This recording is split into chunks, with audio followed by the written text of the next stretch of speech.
नमस्कार दोस्तों, मैं डॉक्टर पुष्पा श्रीवास्तव अपने यूट्यूब चैनल हमारी संस्कृति हमारी विरासत में आप सभी का स्वागत करती हूँ। मित्रों, जैसा कि आप लोग देख रहे हैं कि नवरात्र का पावन पर्व चल रहा है। ऐसे अवसर पे बहुत लोगों ने मुझसे यह अपेक्षा की है कि मैं शक्तिपीठ के संबंध में जानकारी दूँ। तो आज का मेरा विषय शक्तिपीठ है। शक्तिपीठ क्या है, इस संबंध में मैं बता दूँ। देवी शक्ति स्वरूपा देवी जी का जहाँ भी निवास स्थान है वो सब शक्तिपीठ है। देवी पुराण में 51 शक्तिपीठ बताए गए हैं। जहाँ जहाँ सती के अंग, वस्त्र अथवा आभूषण गिरे हैं वो सारे शक्तिपीठ हैं। इसके अलावा भी शक्तिपीठ हैं। शिव जिस समय तांडव कर रहे थे उस समय पूरे पृथ्वी पर प्रलय की स्थिति हो गई थी।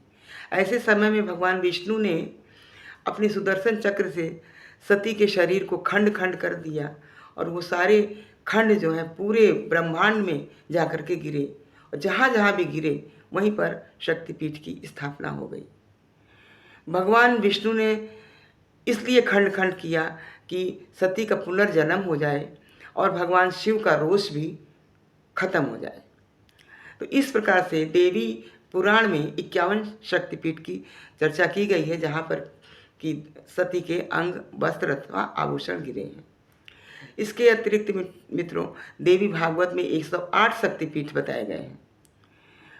वहीं पर देवी गीता में 72 शक्तिपीठ बताए गए हैं।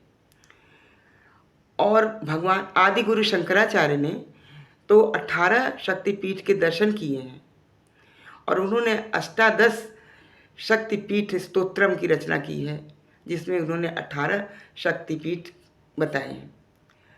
तो मित्रों, मेरे ख्याल से ये सारे कुछ जितने भी बताए गए हैं 108, 51, 72, 18 ये सारे शक्तिपीठ हैं। 51 शक्तिपीठ वो हैं जहाँ पर कि देवी सती के अंग गिरे थे। तो आइए मैं 51 शक्तिपीठ के संबंध में आपसे चर्चा करती हूँ। कुल 51 शक्तिपीठों में से 42 शक्तिपीठ भारत में हैं।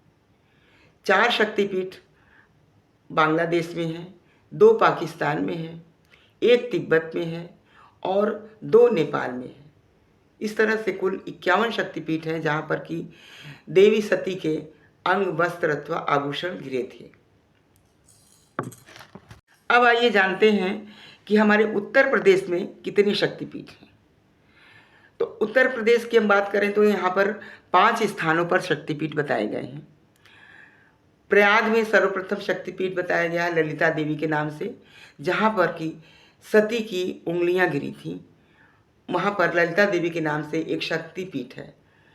यहाँ पर प्रयाग में अलोप शंकरी देवी और कल्याणी देवी भी हैं, जो कि शक्तिपीठ हैं। अलोप शंकरी के विषय में कहा जाता है कि एक बार ऐसी कथा आती है कि विंध्याचल पर्वत पर विंध्य देवी जी का जो निवास है वहाँ पर जाकर के प्रयाग के संतों ने बहुत आग्रह किया कि आप चल करके जो प्रयाग में निवास करिए।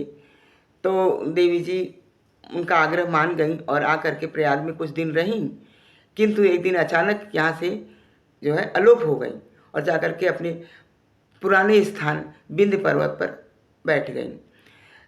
तो इस प्रकार से अलोप शंकरी देवी का जो है शक्तिपीठ बना। इसी प्रकार से जो है कल्याणी देवी भी शक्तिपीठ हैं। तो प्रयाग में ललिता देवी का नाम आता है, जहाँ पर कि सती की उंगलियां गिरी थीं। ललिता देवी शक्तिपीठ के नाम से जानी जाती हैं, लेकिन अलोप शंकरी और कल्याणी देवी भी शक्तिपीठ है, ऐसा यहाँ माना जाता है। दूसरे नंबर की बात करें तो वाराणसी में मणिकर्णिका घाट पे शक्तिपीठ है, जहाँ पर कि सती का मणिजड़ित कुंडल गिरा था, वहीं पर देवी का शक्तिपीठ बना। तीसरे नंबर की बात करें तो यह भगवान कृष्ण की स्थली वृंदावन में है। यहाँ पर चूड़ामणि गिरा था सती का, इसलिए यहाँ पर पीठ की स्थापना हुई। यहाँ की शक्तिपीठ को कात्यायनी शक्तिपीठ के नाम से भी जाना जाता है। अब चौथे नंबर की हम बात करें तो चौथा नंबर का शक्तिपीठ चित्रकूट में है।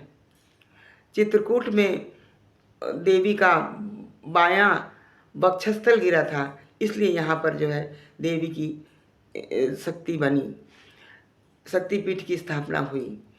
यहाँ पर यह भी मान्यता है कि मध्य प्रदेश के मैहर में जहाँ पर शारदा देवी का स्थान है, इसको भी शक्तिपीठ के नाम से जानते हैं कि मैहर देवी के स्थान पर भी माँ का बायां वक्षस्थल गिरा था, इसलिए यहाँ पर यह शक्तिपीठ बना। मित्रों, पांचवें शक्तिपीठ की बात करें तो यह बलरामपुर, उत्तर प्रदेश के बलरामपुर जिले में है। यहाँ पर पाटनेश्वरी देवी के नाम से यह शक्तिपीठ है। यहाँ पर माता का जो है दाहिना स्कंद गिरा था, ऐसा बताते हैं। यहाँ पर माता का दाहिना स्कंद गिरा था, इसलिए यहाँ पर एक शक्तिपीठ की स्थापना हुई। कुछ लोग ऐसा भी मानते हैं कि चूंकि यहाँ के शक्तिपीठ का नाम पाटनेश्वरी देवी है, तो यहाँ पर माता का पाटन वस्त्र गिरा था, इसलिए यहाँ पर जो है शक्तिपीठ बना। यहाँ पर एक अखंड ज्योति जल रही है, जिसके बारे में मान्यता है कि यह त्रेता युग से अखंड ज्योति यहाँ पर जल रही है। तो इस प्रकार से उत्तर प्रदेश में 5 स्थान ऐसे हैं जहाँ पर कि शक्तिपीठ बना है सती के अंग आभूषण गिरने के कारण। इसके अलावा उत्तर प्रदेश में विंध्य पर्वत पर भी माँ का निवास स्थान है और वो भी एक शक्तिपीठ है। देवी भागवत में ही ऐसी मान्यता है कि सृष्टि के प्रारंभ में मनु और शत्रुपा, जिस समय मनु और शत्रुपा हुए थे, तो स्वयंभू मनु ने एक मूर्ति बना करके उनकी उपासना किया और 100 वर्षों तक उनकी पूजा किया। वही मूर्ति देवी के रूप में प्रकट हो गई और उनको निष्कंटक सृष्टि करने का आशीर्वाद दे करके विंध्य पर्वत पर जा करके आसीन हो गई और इस तरह से जो है वो विंध्य पर्वत पर निवास करने लगी। उनके विषय में ये भी मान्यता है कि ये शुरू सृष्टि के आदि से माता का निवास यहाँ पर विंध्य पर्वत पर है और सृष्टि के अंत में भी माता यहाँ पर निवास करेंगी। तो इस प्रकार से मैंने आपको उत्तर प्रदेश में कितने जो है शक्तिपीठ हैं यह बताया। मित्रों, यह जानकारी मेरी कैसी लगी आप लोगों को? यदि अच्छी लगी हो तो कमेंट बॉक्स में ज़रूर बताइएगा। यदि ना भी अच्छी लगी हो तब भी कमेंट करके मुझे ज़रूर बताइएगा। धन्यवाद दोस्तों।